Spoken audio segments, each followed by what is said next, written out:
Olá alunos, bem-vindos a mais uma videoaula da disciplina de Planejamento de Manutenção.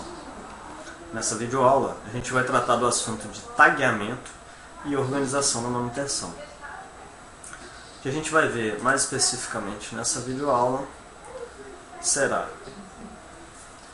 nós vamos entender o que é o tagueamento, vamos ver um exemplo, de como pode ser feito o tagueamento, vamos entender a codificação de equipamentos e qual a importância desse tagueamento, dessa codificação de equipamentos, a definição dos fluxogramas de serviços, a ordem de manutenção e fases da ordem de manutenção. Então vamos lá. O que é o tagueamento? Essa palavra tem origem inglesa, e significa etiqueta ou identificação. O termo, então, nada mais é que esse termo na área industrial nada mais é que a identificação das áreas, e da localização dessas áreas e dos seus equipamentos, tá? Com o tagueamento, se a gente conseguir fazer um tagueamento bem estruturado, isso auxilia muito no planejamento, na programação de manutenção.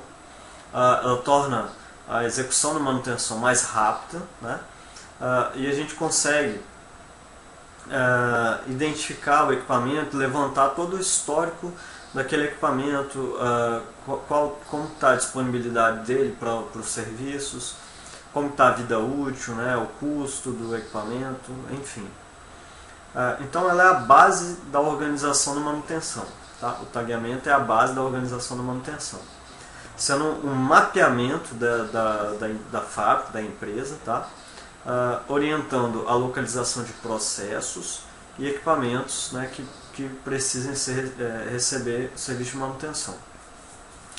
Então funciona analogamente aí ao endereço das nossas casas, A gente tem nível, que representaria a cidade, níveis que representam a rua, o bairro, o CEP, ok? E aí facilita a identificação dos equipamentos, tá? Então, a empresa, no exemplo que a gente vai ver aqui, cada empresa, dependendo da sua realidade, pode adotar de uma maneira. A gente vai discutir aqui um exemplo que uma empresa foi dividida em 5 níveis, tá? Cada nível é um elemento desse endereçamento. Então, por exemplo, o nível mais alto fica para gerências, gerência de produção, gerência de manutenção, é isso? Aonde está a área de cada gerência ali, tá?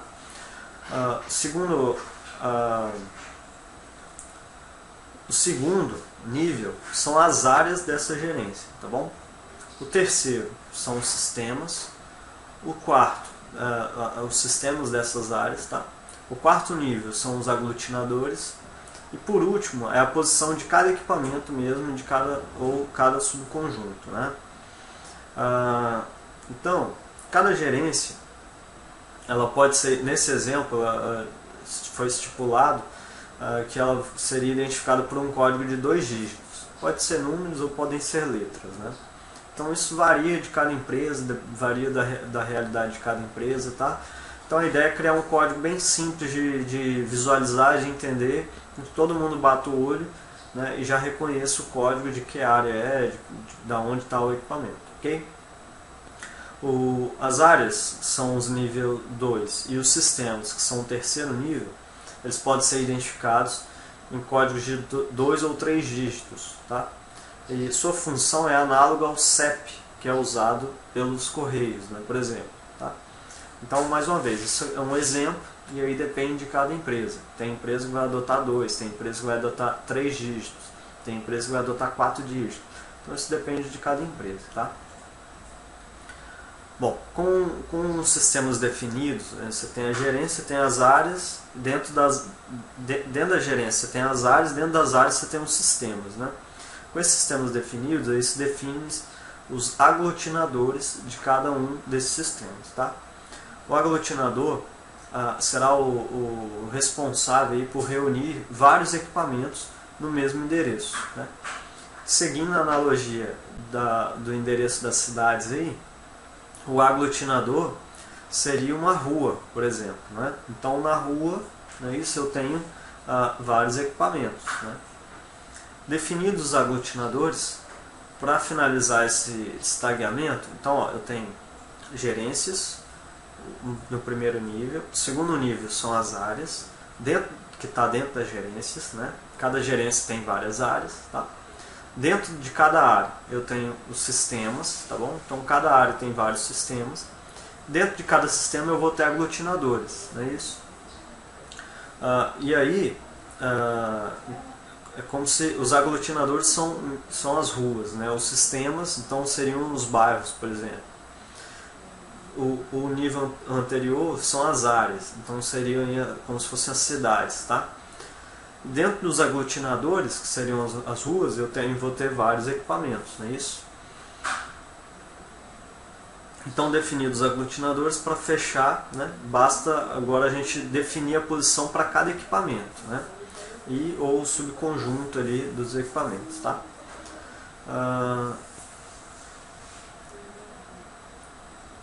Então aí ele fala ali, ó, a função desse tag do aglutinador aí será a do endereço básico, a casa onde residirá um equipamento. Então é como se fosse as casas mesmo da rua, não é isso?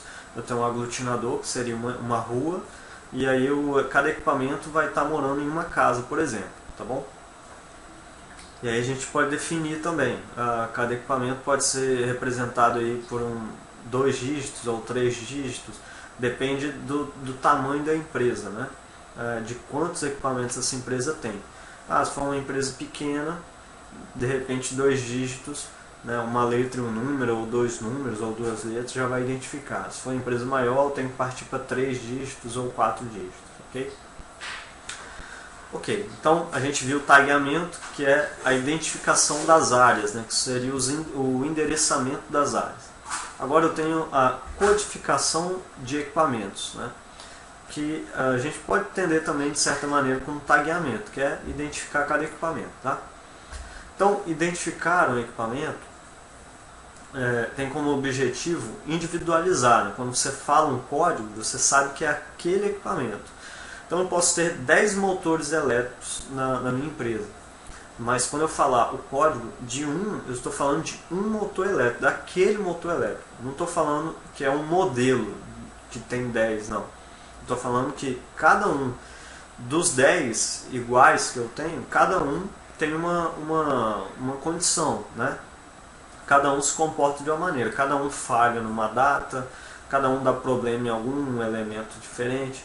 Então tem que ter um código para cada um daqueles 10 motores, tá? E assim para todos os meus equipamentos, ok? Então essa codificação de equipamento é como se fosse nossa carteira de identidade, como se fosse nosso RG, tá? Então essa codificação ela tem que tem que ser anexada no equipamento através de uma placa, de uma etiqueta que não seja fácil de soltar, que não seja fácil de perder a tinta, por exemplo, tá? De se apagar. E aí aonde eu levar esse equipamento, ele vai estar sempre identificado com aquele tag, tá? E aí quem olhar aquele tag, se eu pegar num sistema, num banco de dados lá, eu consigo ter todo o histórico daquele equipamento. Quando foi comprado, qual a vida útil, última manutenção, quais os problemas que ele vem apresentando.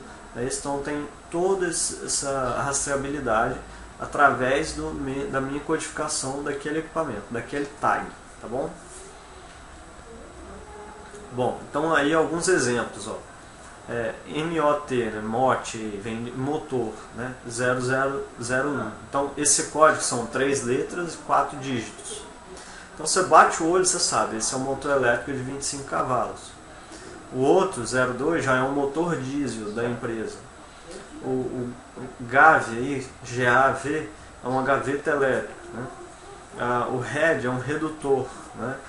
Uma válvula de enchimento. Então, alguns exemplos somente. Então, para cada equipamento eu posso criar um código desses na empresa, que vai facilitar a identificação desses equipamentos. Ok?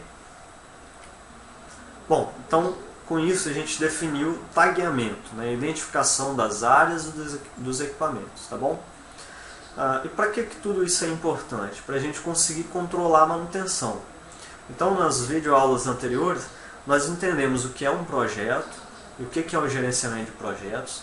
A gente viu o diagrama de PERT e diagrama de Gantt, que são ferramentas utilizadas para acompanhamento de projetos. E agora a gente começa a entrar no planejamento de manutenção. Então, para a gente conseguir planejar um serviço de manutenção, a gente tem que ter uma manutenção organizada, tem que ter uma gestão de manutenção, não é isso? Então, primeiro eu tenho que identificar as áreas da minha empresa, tenho que identificar os equipamentos da empresa. E agora eu tenho que definir como é que funcionam os serviços de manutenção dentro da minha empresa, né? O fluxo de serviços de manutenção dentro da minha empresa. Quem é o responsável por abrir uma ordem de serviço? Eu tenho que controlar toda a ordem de serviço. Para cada equipamento eu vou gerar uma ordem de serviço. Então tudo isso organizado me permite gerenciar e planejar o serviço de manutenção da minha empresa. Se eu não quero ter um planejamento de manutenção, se eu não quero ter um gerenciamento de manutenção, não preciso de nada disso, né? Quando quebrar, eu conserto. Se isso for bom para a minha empresa, eu vou trabalhar dessa maneira. Então isso depende da realidade de cada empresa, depende do tamanho da empresa, né? Então tem empresa que consegue trabalhar dessa maneira, espera quebrar e conserta. Para ela, aquilo gera um resultado. Agora tem empresas que eu não posso esperar quebrar. Por exemplo, um avião. Eu não posso esperar o motor de um avião falhar para trocar, não é? Porque se o motor falhar, eu tenho um prejuízo, eu perco um avião, eu vou destruir vidas, vou matar pessoas, né? Então um avião eu tenho que ter um gerenciamento de manutenção muito criterioso, muito cuidadoso. Porque é um equipamento que não pode falhar. Então, antes que ele falhe, eu tenho que executar a minha manutenção. As manutenções preventivas, manutenções preditivas, não é isso? Então, por isso é importante o gerenciamento de manutenção. E para cada tipo de negócio, eu tenho uma realidade. Eu preciso ter uma gerência de manutenção específica, tá? Então, esse slide agora, após a elaboração do tagueamento, né, a gente tem que definir os fluxos de serviço de manutenção, estabelecendo as regras que devem ser seguidas pela empresa, né, que devem ser eficientes, que possam canalizar os serviços que vão ser gerados, né, através dos planos de manutenção, tá?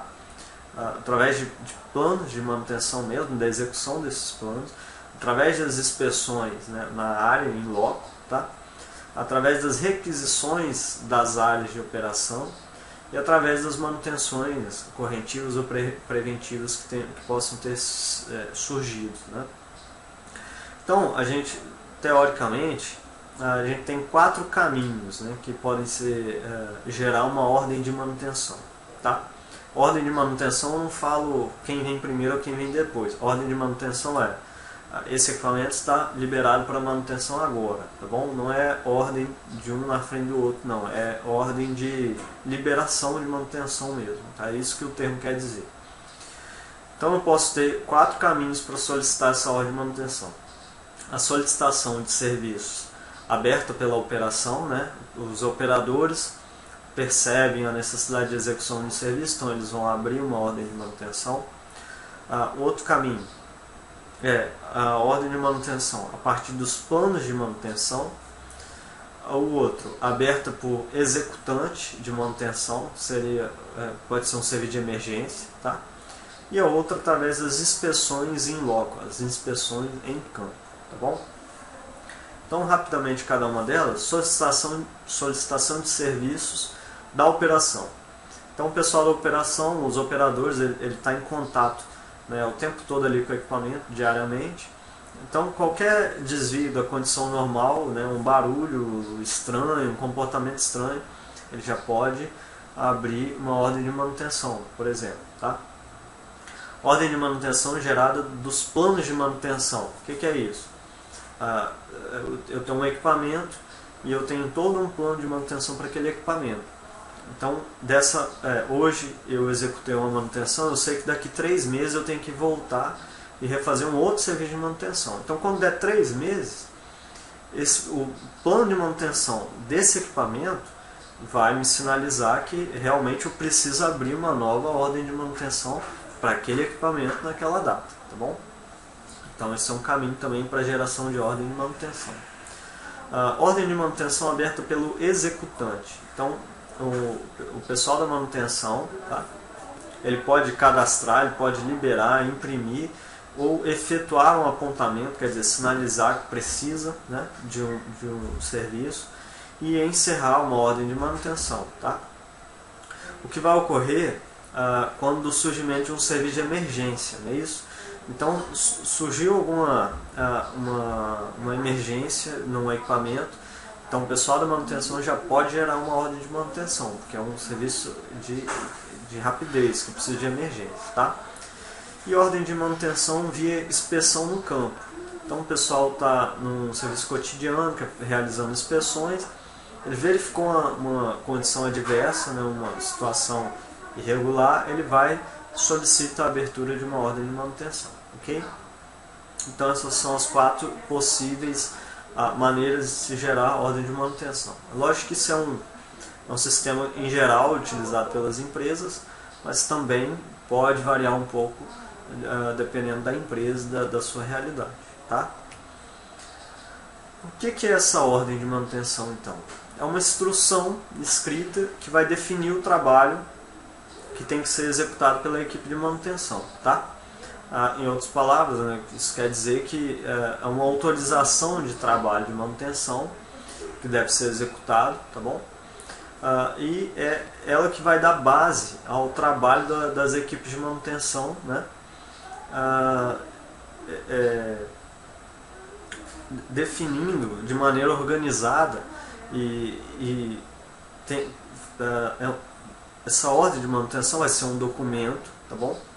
Então ela tem uns pontos nesse documento que são pontos chaves aí que tem que ser verificado, por exemplo, nos trabalhos de manutenção, tá? E ela também permite o registro das atividades que foram feitas, né?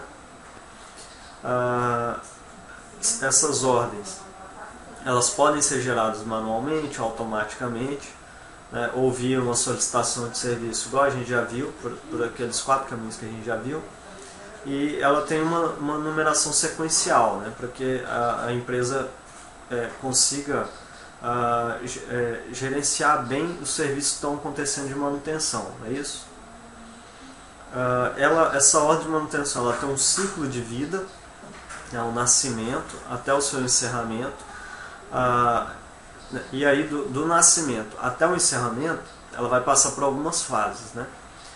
Então é um documento que é levado muito a sério pelas empresas, né? Porque todo esse registro que eu falei, que ela vai ter um campo para registro dos serviços executados.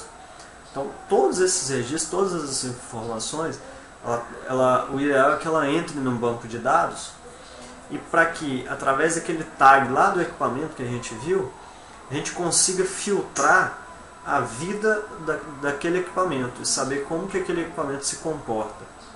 Isso é fundamental para as empresas, para elas saberem, por exemplo, quanto que o equipamento está chegando no final da vida útil, para determinar se aquele equipamento ele ainda pode continuar trabalhando e sendo manutenido, ou se ele deve ser trocado, ser descartado e comprado um equipamento novo.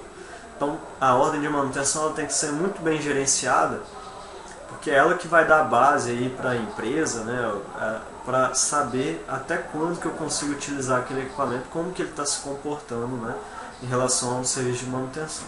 Okay? As fases dessa ordem de manutenção então pode ser uma ordem não iniciada, uma ordem programada, uma ordem iniciada, uma ordem suspensa e uma ordem encerrada. O que seria isso? Uma ordem não iniciada, né? É um primeiro estado de ordem, quando a sua abertura a mesma ficará aguardando uma data para ser executada. Então ela é aberta e espera-se um prazo aí para a programação liberar para fazer. Tá?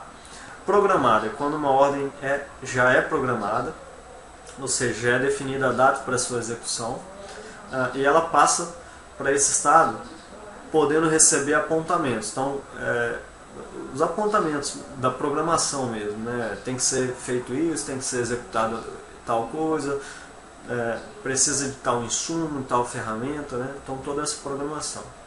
Uma ordem iniciada É uma ordem que já foi programada e que está recebendo então algum tipo de apontamento, tá? Mas que ainda possui alguma pendência de sua execução, tá? Uma ordem suspensa, quando requer alguma ação externa para sua execução, podendo suspendê-la até tal ação ser tomada. Então, enquanto eu dependo de um outro serviço, eu suspendo essa ordem de manutenção. Então, suspender uma ordem significa que ela está aguardando alguma outra ação ser tomada para ela dar prosseguimento, tá? E uma ordem encerrada é se a execução do trabalho for completada com sucesso. Então, a gente encerra a ordem de manutenção, que não vai ter nenhuma pendência, né, e vai ter todos os seus apontamentos feitos corretamente, tá? Tudo que era para ser checado foi checado e tudo que foi feito foi registrado, né? Então, uma ordem de manutenção encerrada, ok? Bom, a importância aí desse apontamento correto dos dados dessa ordem de manutenção, né, possui um alto peso para o PCM. Né? PCM, dependendo da empresa, é planejamento e controle de manutenção, não é isso? Então, ele vai dizer aí o que eu já comentei, né? É a base para o gerenciamento da manutenção. Então, tudo que foi feito deve ser registrado, e tudo que é registrado ali deve entrar no banco de dados, para que depois a gente consiga analisar toda a vida daquele equipamento e saber até quando que ele ainda pode trabalhar, né? Ou até mesmo a troca de um componente, a troca de um rolamento, a troca de óleo, não é isso? Então tudo isso tem que estar muito bem apontado na ordem de manutenção, para que eu consiga executar esse gerenciamento da maneira mais efetiva e que eu tenha um melhor aproveitamento da vida útil dos meus equipamentos, ok? Então essa é a importância da ordem de manutenção e do gerenciamento dessas ordens de manutenção, beleza? Bom, pessoal, por hoje é só, né? Lembrando vocês, busquem mais informações a respeito disso nas apostilas, nos livros, né? Até na internet mesmo. Qualquer dúvida, né, procurem o tutor lá no ambiente virtual, ok? Um abraço e até a próxima videoaula.